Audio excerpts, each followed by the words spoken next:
And we are now streaming on YouTube. If you want to introduce yourself and that kind of thing and give it a second before you launch into the presentation, we'll share this link on social media and that kind of thing. Okay.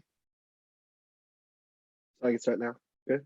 Yes, you can. Okay, I gotta make sure. Ready for show business. All right.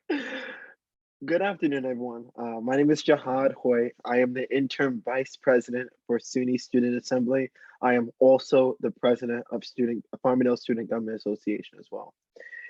This workshop is going to be focusing on honing your transitional process that you may have established already, or trying to give you some insight on a process that you may not have established already. We're also going to try to focus on maybe giving you some tools to thrive. You know, we want to make sure that this transitional process that you guys may be encountering in the fall is seamless and very easy. So let's get started, all right? So I'm going to take a few, maybe 50 seconds for this one. And I want you guys to all think. Now, I know we may not have access to, chat or anything like that, but internally, I want you guys to think, what comes to mind when you think of transition? I'll give you guys a few seconds. Let me stop.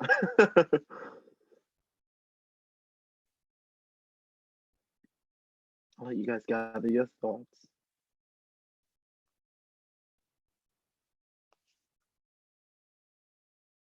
All right, so we're gonna move on. Now, when it comes to transition, I know it's an emotional time. You know, you're leaving old administration and you're transitioning into a new administration. Whether or not you're staying or whether you're leaving, it's an emotional time for everyone. And the biggest thing of transition is that it's actually the most critical and crucial point of an organization's life. You know, it's ensuring that the new officers have the necessary tools to do the job in the future. You know, the thing about it is that what happens if we had no transition? Well, there was no communication. There's nothing, giving them, it's basically you're reinventing the wheel because you don't even know what the foundation is. You're building a house without even knowing that there's a foundation to there. So the reason why I picked these two pictures is that you see two groups of students here. One is actually SUNY Polytechnic, and one is from our SUNY Higher Education Action Day. And the reason why I picked these two pictures is because the left picture is SUNY Polytechnic, and they were doing some volunteering work. And on the right is Higher Education Action Day. Two big events, right? If we had no transition, can these events really can happen? You got to think of it for a second, is that when it comes to Higher Education Action Day, we're constantly always advocating for more funding for SUNY. Now, the biggest thing is that what happens if I don't tell my new administration of this day? Well, that's one less campus that's going to be there to at least be able to speak and voice their concerns. And with volunteering work, now let's say I think they were actually volunteering at a food shelter or so, and they came back and they took a picture. What happens if that information wasn't spread along? So transition and giving people the necessary tools is crucial. So now I know all three of these icons everyone has seen before, and that's not a problem. You have on the left-hand side, Zoom, the middle, Google Hangouts, and on the right, WebEx. Now, the thing about is that we are pushed back our elections till September. Well, we're like, oh, so when do we have transition? Well, you can have in the first couple weeks of classes, actually. You can actually do it through telecommunication. Now I know September is either, most SGAs, their administration was seniors and they may have left or went about their business and, continued on with their lives. Well, ask them to participate. You still want to get feedback from them. You want to see what their trials and tribulations, what they've encountered to at least make your administration a lot better. That's why you want to at least have this time to at least do a transition. Also another thing when it comes to, preparing yourself for a transition, establishing transitional folders. Those transitional folders should, have, past administration's goals, accomplishments, pending items that they did not achieve yet. And also, and I know a lot of people don't like to say this, but they're failures because you want to know, okay, they failed at this. Let's take this on and make this into our vision this year or vision to this year, and let's go from here. Let's come at it from a different angle. Because guess what? When it comes to transition, it's giving you the view of the field before you actually play on it. It's giving you all the coordinates before you actually go ahead on that trip. So that's why this is really essential, establishing transitional folders. And that's something new with my student government that we're starting to do this year, is that we're trying to establish those transitional folders. And transitional folders should go between from the e-board all the way down to committees. And that encompasses Senate, that encompasses your House of Representatives or your cabinet or your Supreme Court justice. You want to give them all the paperwork and everything that you've encountered that year in that folder. And that's why it's important to do that. And whether or not we're back on the fall or not, you could still have a transition through these teleprogramming utensils here that we've all used. So when it comes to the next slide, right, we primarily go through this, and a lot of people may not actually know what this is. This is group development theory / changes. And to start off where the green button is, that green circle, it talks about forming. Now, forming is when teams basically acquaint themselves with one another. They kind of establish ground rules. They kind of figure everyone out. And that's really right where forming is. We just introduced ourselves.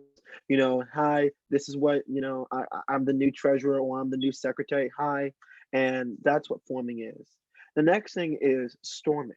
Now, storming is when we start to communicate. We start to communicate our feelings, and we want to still view ourselves as a part of a team, but sometimes we may butt heads. We may butt heads with one another because we don't know how each other may react. We don't know each other. So with us not knowing each other, then when we, go through the storming phase, we may sometimes butt heads. When it comes to the norming phase, that's when everything kind of becomes normal. People start feeling a part of the team. People realize that they can actually work together to achieve their common mission, and that's really what forming is. And then performing is actually doing the job. We trust one another. We work in an open and trusting atmosphere where flexibility is the key and hierarchy is little of or no importance. And then performing, that's when we've accomplished. The team conducts an assessment of the year and implements the plan for transitioning roles and recognizes members' contributions. U Albany actually just did, performing. They gave out awards to their student government and also their students as well. My campus is the same way, and I know a lot of other campuses that did that as well. It's recognizing people's of their achievements and at least going from there. But guess what? When you're at that performing stage, that's typically at the end of the semester. And then it kind of goes back to forming. And that's what, that's that whole cycle right then and there. And so you see on the bottom, it says timeline. It goes from forming, the beginning, you go to norming, which is the middle, and then you go to performing, which is usually the end when it comes to that. Now, the reason why I also have another picture on the right is that this is a picture of a classroom. Every single person there has their own idea, has their own, opinion, their voice. Now, one person is raising their hand, everyone's looking at them. Well, okay, that person goes ahead and answers or asks a question or so. You all right there have a voice. You all have a say. That biggest thing is that you guys got to share your opinions. You have a voice, use it. And that's the biggest thing when it comes to transition. Hey, I don't think this may be the best way to go about things. Can we come in from this different angle?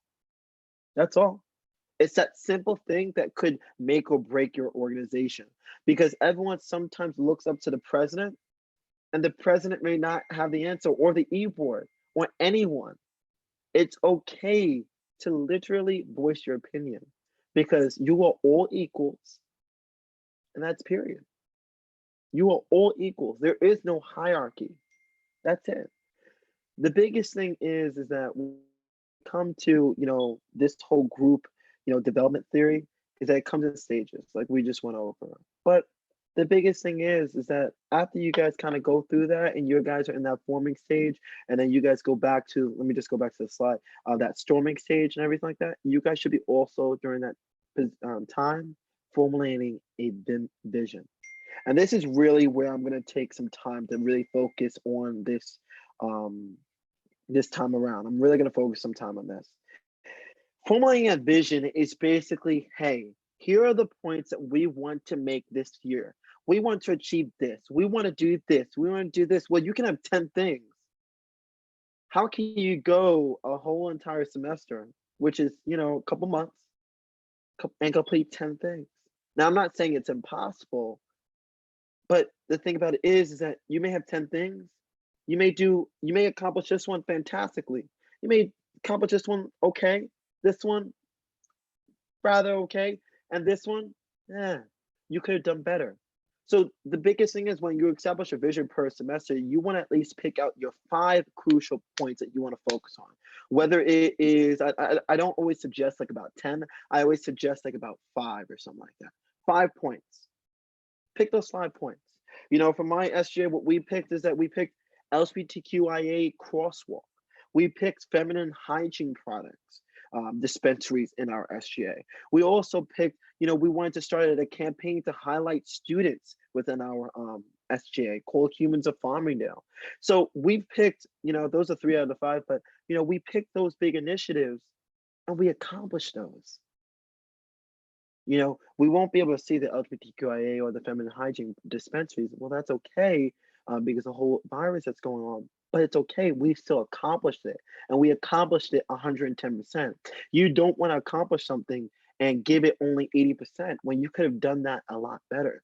So when it comes to formulating a vision, try to make that very detailed, and distinct and concise.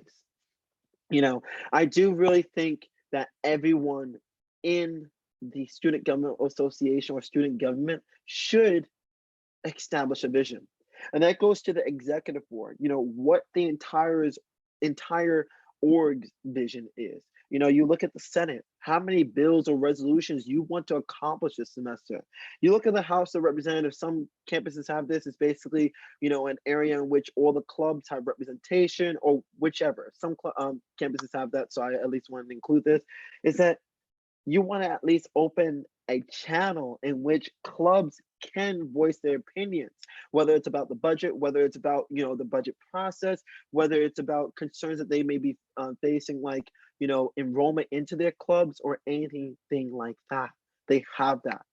That's also a time in which they can voice their opinions as students. More student representation.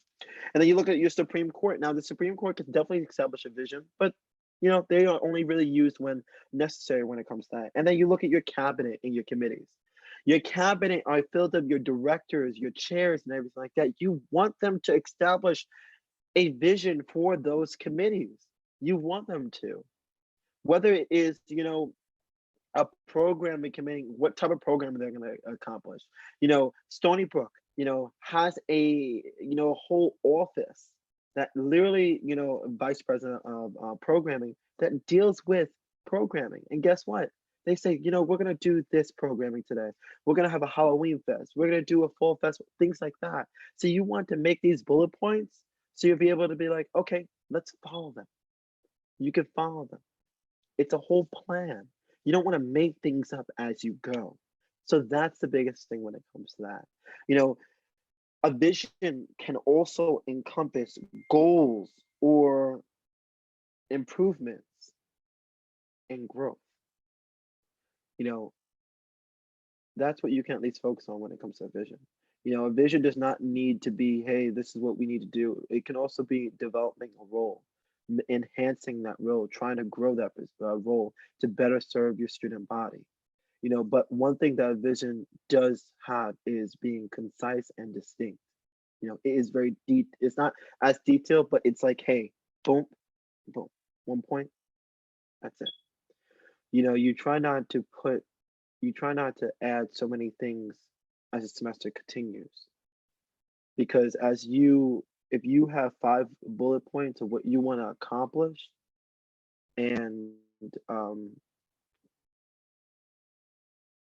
you go through the semester and you start adding more things, what was the whole point of you establishing your vision? It doesn't make sense at that point. So that's why you at least want to make your vision, and you want to make something that your organization is passionate about. You want to establish that vision that has goals, maybe improvements in areas or in growth into certain positions. So that's at least what you want to focus on. When you establish that vision, you want to at least have, what are your next steps? What are your next steps? You tell me, because that's what I'm going to ask. What are your next steps? How are you going to achieve that vision? How are we going to achieve this LGBTQIA crosswalk? Well, let's meet with our administration. Let's meet with this certain committee. Let's get this done. The biggest thing that I stand by is, let's not just talk, let's do the walk. And you want to have this, points they're already established, but you also want to see how you're going to achieve these points. You want to keep it simple. That's why that picture is on the bottom. You don't want to make it too complex, because when you make it too complex, which is over here, well, look at all this. Where does it even start? I don't even know where it starts. So you don't want to make it too complex. You want to make it easy. That's all. You don't need to overthink everything. Make it easy. So that's at least when you establish a vision. That's what you want to focus on. You want to make it very clean, include your next steps, and keep it simple. I'm not saying your vision points won't be challenging to achieve, but you don't want to make it you don't want to overthink it. You want to make sure that everyone also understands as well. You want to make sure that everyone in your organization can also align themselves with it. So yeah. The next slide is, we want answers. Now, I like this. It's okay to not know the answers. It's okay. I don't know the answers. I don't know all of them. Being a president, I didn't know all the answers when I was going through my term. So I reached out to my past administration. And that's one thing that you guys should all focus on. Reaching out to your past administration. Keeping that communication channel open. So if you need help, let me text them and go from there. Reach out to your advisor. Whether or not you have that good relationship with your advisor, you should still use them, because they are advising your organization, but also they can be a very necessary and crucial tool in achieving your vision. Your advisor should be your backbone to your, just in case. Reach out to them as resources. If you need help, reach out to them. That's what they're here. They may know the process a little bit easier easier than you trying to figure out on your own. Show them that your vision. This is what I want to do.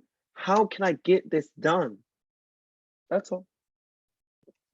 And I always like to end it with a little picture or so of everything. And these are tips I can give everyone within the organization that they can stand by. The first one is self-care. Self-care means giving yourself permission to pause. I always say this to everyone. Self-care. How can you give something that you're passionate about only 80% of you?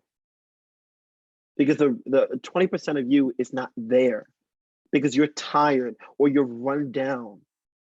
Self-care, it's okay to take a break. Take a step back. You have an assignment due, take a step back. But when you do that, have communication with your organization. Let them know. The bottom left is, check-ins. I always believe in check-ins, always. Check in with your organization, your Senate, your House of Representatives. How are you doing? That simple question right there. How are you doing? We are all student leaders.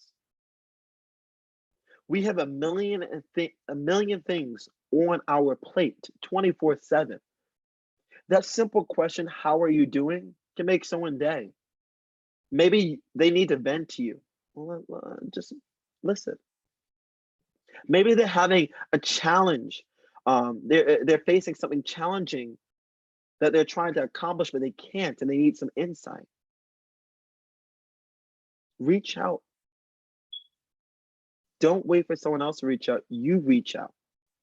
If you see someone having some difficulty, can I help? And that brings me into my middle picture, communication. Having that communication. Look, communication is the foundation of an organization. If you don't have communication, how can your organization thrive? You need to have that communication, that open line of communication for people to voice their opinions. You have a voice, and all you have a voice. Voice your opinions. We need to hear. And that brings me into my next picture on the right. Your voice matters. Less voices being heard is less opinions being heard. And that brings me into my top right, and I believe in this a lot. I'm not perfect, and I'm sorry to break this to you all. You're not perfect either. We all aim to try to be perfect, but we are not. So, one way that you can try to be perfect is allowing yourself to have feedback. Feedback is critical to your own self growth. For you to improve in your position, allow yourself feedback. Whether you're Senate chair, whether you're a Supreme Court justice, whether you're the president, give feedback. You could have done this a little bit better. How can I improve myself next time? Well, you can prove yourself this way. It's okay to give feedback. And in fact, you should be happy and honored that someone was able to give you feedback because that means they care. They want to see you succeed. So they're giving you feedback. So going back to the stages, when we're talking about norming, when everyone feels comfortable, when you feel comfortable with each other, you should get feedback. And you also should get feedback in storming as well. It's okay. It's not a problem. And I always like to leave off with something inspiring, right? And I want everyone to read this to themselves. I'm going to give you guys a few seconds.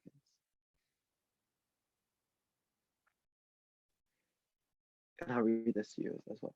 If you could erase all the mistakes of your past, you would erase all the wisdom of your present. Remember the lesson, not the disappointment. I know I made mistakes as president. I know the entire SGA of Farmdale has made mistakes. But what we did do is that we gained a lesson that we were able to take with us for the next semester to establish this, plan of transition, to establish also vision. We took that lesson and made it our foundation. And we put up walls, we put up windows as well, and then we put up a roof because we completed the house and we completed our vision. And lastly, I always like to let everyone know this, that I know there may be questions.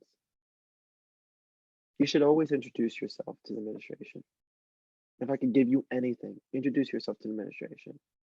And one important thing, allow your SGA members to have access to the administration too, via communication, committee meetings or communications. You're giving everyone access, making everyone feel validated in their role. And that's the biggest thing. So is there any questions? Any questions?